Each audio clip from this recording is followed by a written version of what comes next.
오늘 발표를 시작하겠습니다. 발표 시작하겠습니다.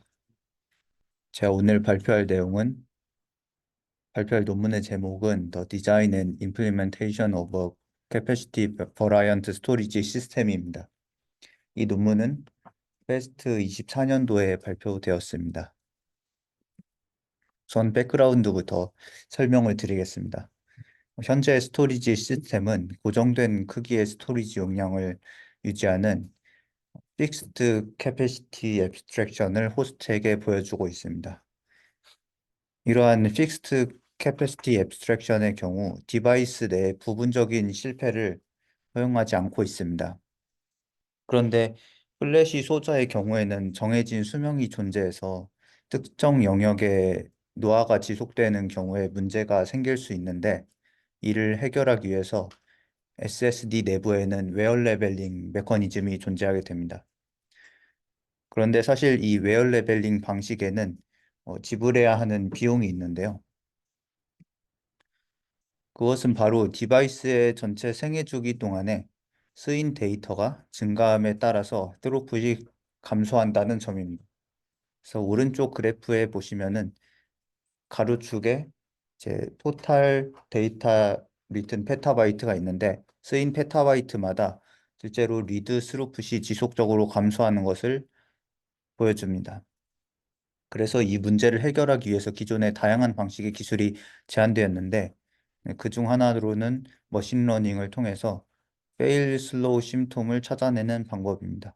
여기서 페일 슬로우 심톰이라 하면 앞서 설명한 문제점을 어, 이야기하고 있습니다. 그리고 다른 연구에서는 이렇게 찾아낸 드라이브를 격리하거나 제거하는 기술을 제안했습니다. 그 밖에도 느린 IO를 리젝하고 해징 리퀘스트, 그러니까 중복된 요청을 보내는 방식도 제안된 바 있습니다. 그런데 기존의 연구들은 다른 한계점도 지니고 있었지만, 그 중에서도 가장 중요하게는 이 증상에만 집중을 하였고, 그 원인이 되는 에러 발생 메커니즘에는 집중하지 않았다는 점입니다. 이 논문에서는 이를 해결하고자 캐패시티 버라이언스 시스템을 제안하였습니다. 그래서 캐패시티 버라이언스 시스템의 경우에는 최초의 호스트에게 보여주는 캐패시티는 이 디바이스를 계속 사용함에 따라서 줄어들 수가 있습니다. 대신 이 시스템에서는 꼭 필요한 경우가 아니라면 웨어 레벨링을 하지 않습니다. 그래서 이와 같은 방식은 몇 가지 장점을 가지고 있는데요. 첫 번째는 웨어 레벨링을 하지 않음으로써 디바이스를 오래 사용해도 성능을 그대로 유지할 수 있다는 점입니다. 두 번째는 웨어 레벨링으로 인해서 어, 와프의 악화를 피할 수 있으므로 수명을 연장할 수 있다는 점입니다. 그리고 마지막으로 웨어 레벨링 로직이 제거되었으므로 펌웨어의 복잡도가 줄어든다는 점입니다. 그리고 논문에서 추가적으로 이야기하는 사실은 어차피 유저는 파일 시스템 상에서 어, 여러 어플리케이션을 사용을 하기 때문에 이렇게 캐패시티가 줄어드는 것이 실제로 유저한테 보일 일은 없을 것이다라고 이야기를 하고 있습니다. 이 그림은 논문에서 제안한 캐패시티 버라이언스 시스템의 전체 구조도입니다. 그래서 그림에서 전체 시스템은 세 가지의 어, 구성 요소로 이루어진 것을 확인할 수 있는데, 이 중간에 있는 CVFS, 그리고 CVFS라고 하는 파일 시스템과 그 아래에 CVSSD라고 하는 SSD 디바이스, 그리고 전체 시스템을 관리하는 유저 레벨의 CV 매니저가 되겠습니다. 이 세 가지 요소에 대하여 하나씩 살펴보도록 하겠습니다. 우선 파일 시스템입니다. 앞서 말씀드린 대로 픽스드 캐패시티 인터페이스의 대안으로 캐패시티 버라이언트 인터페이스를 사용하기 위해서는 SSD와 더불어서 파일 시스템도 수정되어야 되는데요. 이 그림은 논문에서 제시한 서로 다른 세 가지의 파일 시스템 구현을 나타낸 것입니다.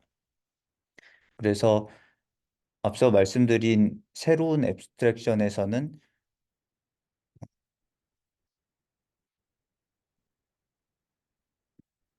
여기 그림에서 나온 바와 같이 PPA 공간이 줄어들 수가 있습니다. 그러면 그것에 따라서 파일 시스템을 함께 수정을 해줘야 하는데요. 첫 번째 그림은 피지컬 캐패시티가 감소함에 따라서 해당 영역을 가리키고 있던 LBA를 인밸리데이트 해서 사용할 수 없도록 하는 것입니다. 이 경우 LBA 스페이스 내에 구멍이 생겨서 프래그먼테이션이 발생하게 됩니다. 물론 이를 트래킹해서 사용할 수 있겠지만 파일 시스템의 복잡도가 증가하게 됩니다. 두 번째 그림은 줄어든 피지컬 캐패시티에 위치하던 데이터를 새로운 LBA 영역에 옮기는 것입니다. 이는 기존의 인터페이스를 그대로 사용하기 때문에 디바이스 내에서 실제로 데이터 릴로케이션이 발생하며 따라서 와프가 증가하게 됩니다.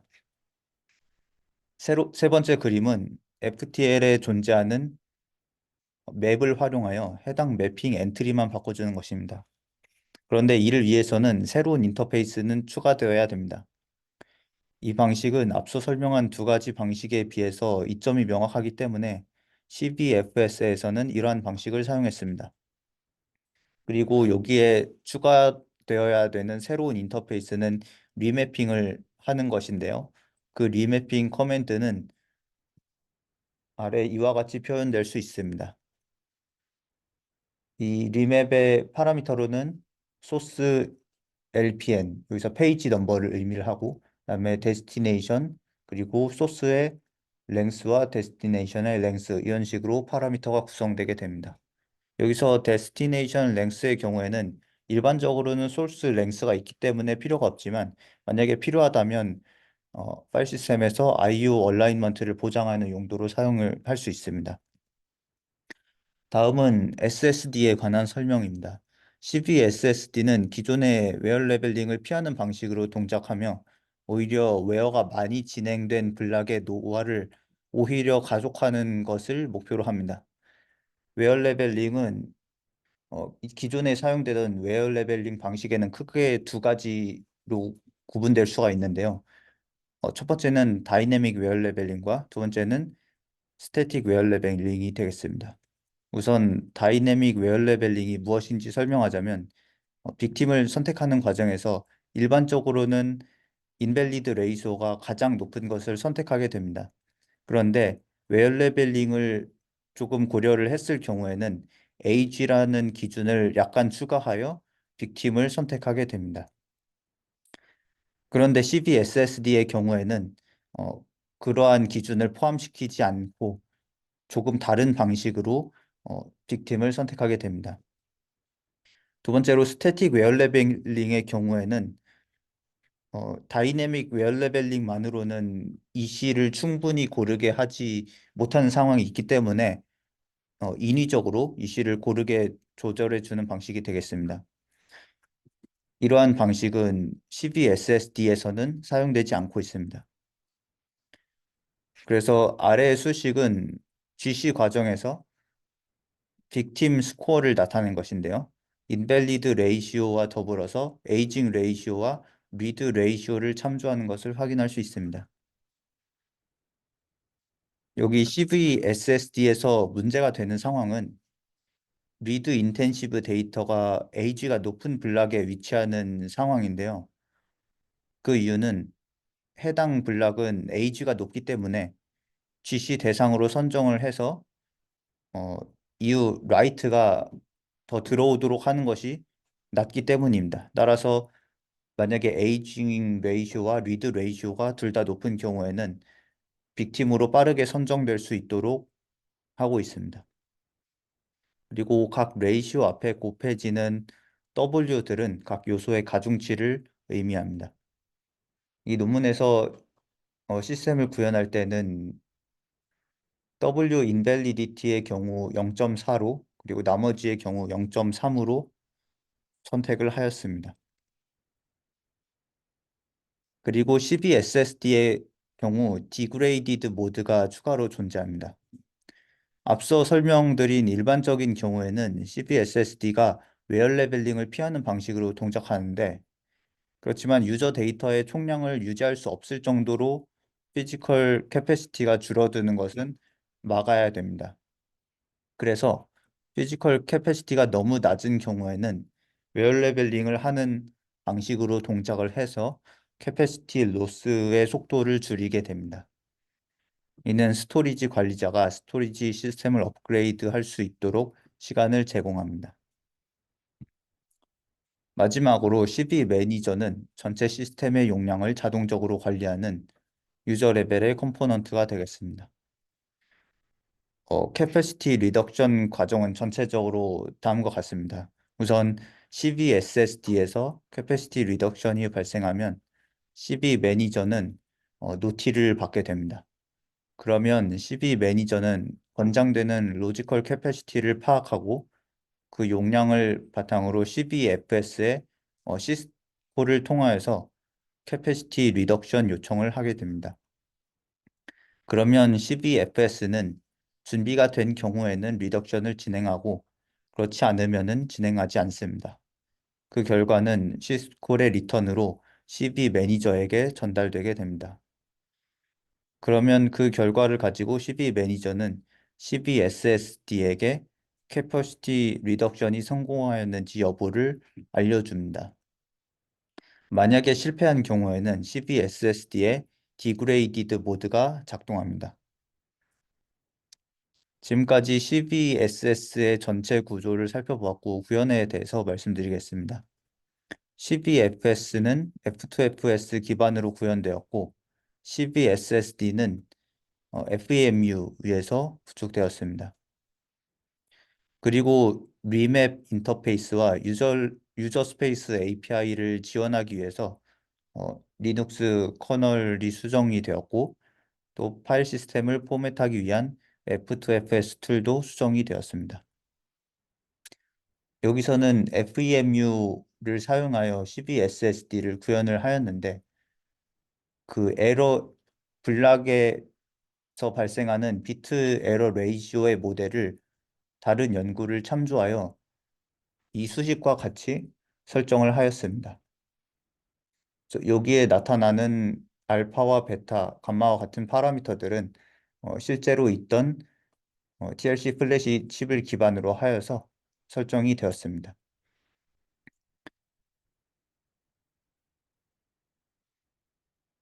다음은 그 실험 환경의 구성인데요. 여기 나온 바와 같이 인텔 제온에서 32개의 코어를 대상으로 실험을 하였고 리눅스 5.15 버전을 사용했습니다. 그리고 메모리는 1TB를 사용했습니다. 여기서 CBSSD를 구현한 FEMU의 경우에는 피지컬 캐패시티는 128GB, 로지컬 캐패시티는 120GB, 그리고 오버 프로비저닝은 7.37%가 되겠습니다. 그리고 엔듀어런스 리밋은 300으로 설정하였습니다. 실험 결과를 살펴보겠습니다. 첫 번째 실험은 FIO로 16kB의 리드 라이트 요청을 지피한 분포로 실험한 것입니다. 여기서 CBSS는 이 논문에서 제안한 시스템이고 TRSS는 기존의 픽스드 캐패시티 앱스트랙션을 의미하게 됩니다. 그리고 초록색 선은 CBSS에서 캐패시티 리덕션 과정이 어떤 식으로 일어나는지를 나타내고 있습니다. 그리고 회색의 여기 보이시는 수직선은 CBSS에서 디그레이디드 모드가 켜진 시점을 나타냅니다. 실험에서 알 수 있듯이 유틸라이제이션과 관계없이 CVSS의 경우에는 TBW가 증가해도 비교적 일정한 성능을 유지하는 것을 확인할 수 있습니다. 그런데 회색 수직선이 나타내는 디그레이디드 모드가 켜진 이후에는 CVSS의 경우에도 웨어 레벨링이 발생하므로 마찬가지로 성능 드랍이 나타내는 것을 확인할 수 있습니다. 다음은 파일 벤치를 사용해서 파일 시스템 위에서 메타데이터 헤비 워크로드를 실험한 것을 나타냅니다. 워크로드는 파일 서버, netSFS, 그리고 바메일이 되겠습니다. 여기서 CVSS 노멀의 경우에는 디그레이디드 모드가 활성화되지 않은 처음 구간의 상태를 나타내고 CVSS는 전체 구간에 대하여 통계를 낸 것입니다.